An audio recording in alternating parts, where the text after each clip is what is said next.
Hi hello అండి. ముందుగా అయితే నా ఛానల్ని సబ్స్క్రైబ్ చేసుకోండి. ఈ వీడియోని అయితే చివరి వరకు స్కిప్ చేయకుండా చూడండి.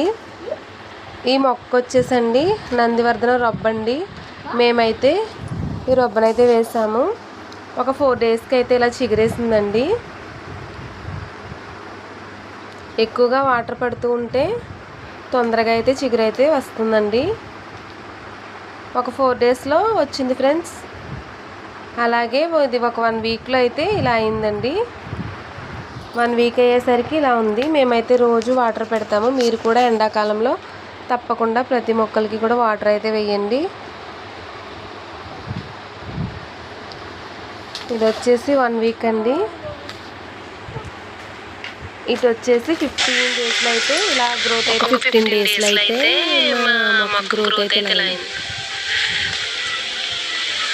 ప్రతి ఒక్కరూ వీడియో చూడండి, లైక్ చేయండి, మా ఛానల్ని షేర్ చేయండి. మీరు ఇచ్చే లైక్ వల్ల అయితే మా వీడియో ఇంకొంతమందికి అయితే షేర్ అవుతుందండి.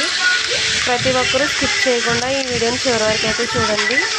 ఇది ఓన్లీ నందివర్ధనం పూల మొక్క ఎలా గ్రోత్ అయిందో నేనైతే మీకైతే చూపిస్తున్నానండి. ఓన్లీ 15 డేస్లో అయితే ఇలా అయిందండి. ఈ వీడియో మీకు నచ్చినట్లయితే like and share and subscribe.